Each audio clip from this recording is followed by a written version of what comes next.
Assalamualaikum warahmatullahi wabarakatuh. Hari ini ada begitu banyak anak bangsa ini yang baru menyelesaikan pendidikan mereka, baik yang level SMA maupun lulus kuliah.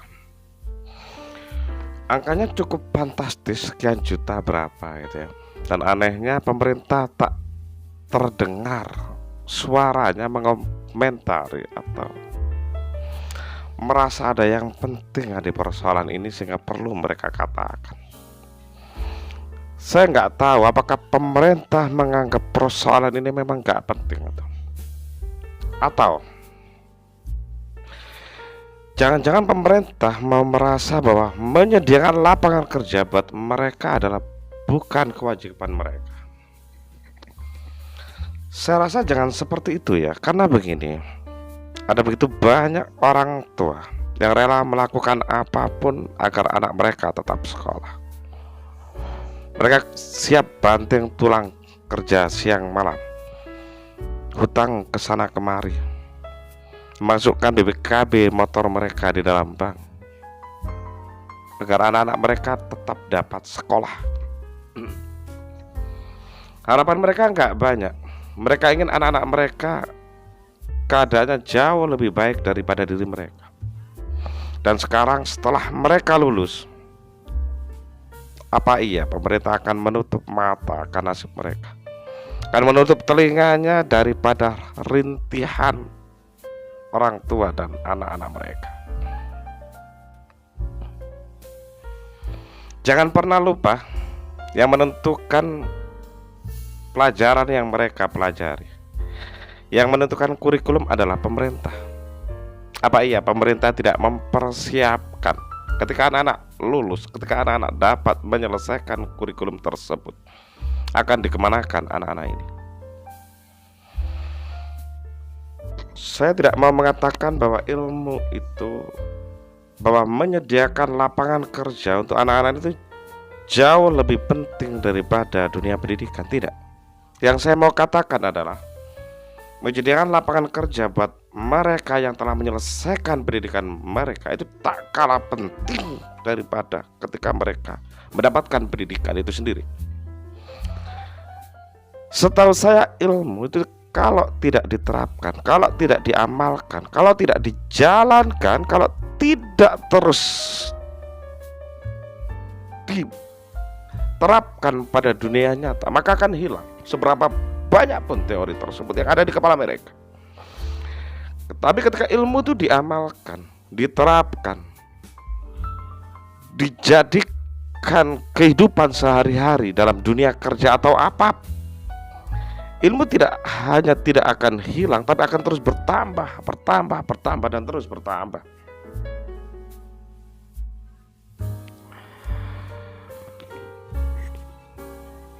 Saya berharap pemerintah tenang-tenang saja ini. Apakah pemerintah memang yakin lapangan kerja di Indonesia yang kita cinta ini begitu berlimpah, sehingga berapapun anak-anak yang keluar dari pendidikan mereka pasti akan terserap? Kalau itu memang seperti itu, ya syukur. Yang saya khawatirkan adalah ini kasus seperti kasus kemacetan lalu lintas. Hanya karena pejabat itu tiap hari dikawal ketika mereka berada di lalu lintas, mereka tak pernah merasakan kemacetan lalu lintas.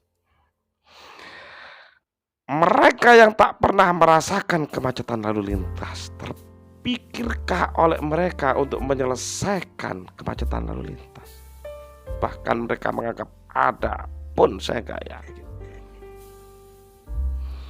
Karena mereka punya kedudukan begitu tinggi, yang dengan kedudukan tingginya itu mereka mendapatkan uang yang sangat berlimpah, maka menempatkan anak mereka, bahkan cucu mereka, untuk dapat kerja yang terbaik bukan masalah besar bagi mereka. Hingga mereka lupa ada begitu banyak bangsa, anak-anak bangsa ini yang telah menempuh pendidikan sekian tahun mengumpulkan lembar demi lembar ijazah, tapi tak pernah tahu untuk apa setelah mereka dapatkan itu. Menyedihkan. Saya tahu pejabat kita itu begitu sibuk. Mereka sibuk untuk mendapatkan jabatan yang jauh lebih tinggi. Mereka begitu sibuk untuk mendapatkan kekuasaan yang lebih luas, lebih besar. Dan mereka yang berada di posisi puncak sibuk menyiapkan jalan bagi anak cucu mereka untuk dapat menduduki tempat yang akan mereka tinggalkan. Saya tahu itu. Harapan saya nggak banyak. Pemerintah ngomonglah persoalannya. Kita sebagai masyarakat itu agar merasa ya, pemerintah itu ada ketika kami tertimpa masalah. Ketika problem real itu ada. Meski saya nggak yakin pemerintah melakukan apapun untuk persoalan itu, nggak masalah. Harapan saya kita pun nggak banyak, Pak.